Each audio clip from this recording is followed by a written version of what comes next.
unique challenges that Black female students encounter, but based on what you know. From left to right again, please.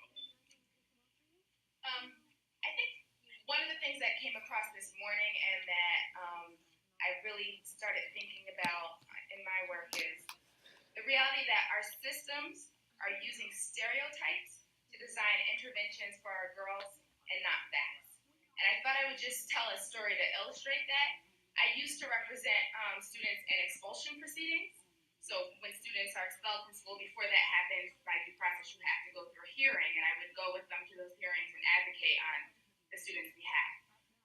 One of the first cases I had was a girl who had been, her expulsion proceeding was coming about because she had been in a fight. And so I went to the school to try and figure out what had happened, try to talk to teachers and figure out what was going on, why are they moving for expulsion over this fight. And everyone I talked to said again and again, oh, she's angry, she's rude, she's aggressive, we don't know what to do with her. Over and over again, that was the whole narrative that I was hearing, and unfortunately, in almost all the cases, that was the narrative that is being told about the girl who's about to be expelled.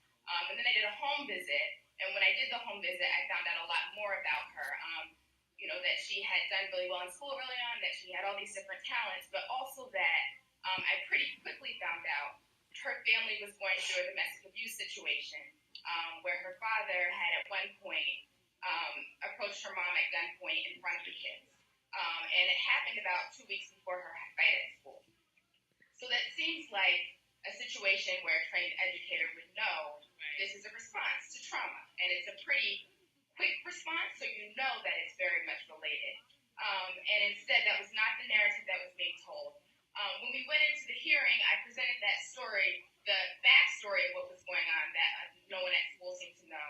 And the hearing officer at the end of the day said to the girl, when you experience a situation like that, there's two ways you can react. You can lash out, or you can go inward. And you chose to lash out, and that's why I'm going to expel you. Too often that is happening, and it seems like an extreme example, but I've seen so many cases like that, where there's just a lack of understanding for the way trauma is impacting our girls. And instead, a narrative is being put in place that is not based on the specific individual facts of what's going on with that student, but based on stereotypes. So that's one thing I think that we need to be working on a lot. And I would say lastly that in a way, we also are complicit in this narrative and are not doing enough to disrupt it.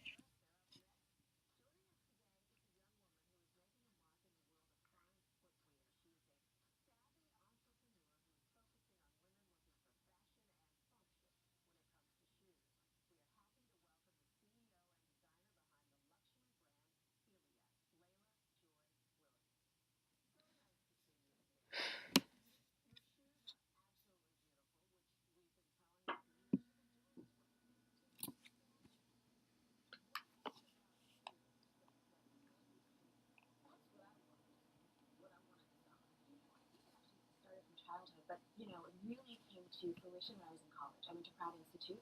I studied industrial design, which encompasses furniture, automotive design, and product design. And I had some friends who were either working for footwear companies while they were in school, and another one that was recruited out of college. So, we remained close, and I watched what they were doing. And what I loved most about footwear was the fact that, it's got a technical aspect to it. You're constantly working on new projects. And, you have the opportunity to travel the world. Because the factories, that most people were working out of at that time were in Asia. So I really wanted to see the world. It was perfect. And how does that travel inform your design? It's amazing. I mean, there's nothing like traveling the world. You really get a sense of what's happening culturally, how people use products, what really works in your market versus somebody else's market, but you can take little elements from all over the world, there's nothing like it, there's really nothing like it. And how much competition? I mean, look, women in shoes, crazy. Yes, I don't have to tell you, of course. You have the big names out there. How difficult is it for a young woman to get into the footwear industry? At my core, I'm a businesswoman, so it's really about determining what the white space was. And being in this position position where I've had the opportunity to travel the world as a woman, as a designer, as a businesswoman. You get to go to the most fantastic stores that you could ever imagine. So 10 Corso Como Milan, you're at Colette in Paris. And personally, I amassed so many pairs of shoes. But the problem is that I brought them back to New York, and to actually wear them in a place like New York, where it's a pedestrian city, it was really a challenge.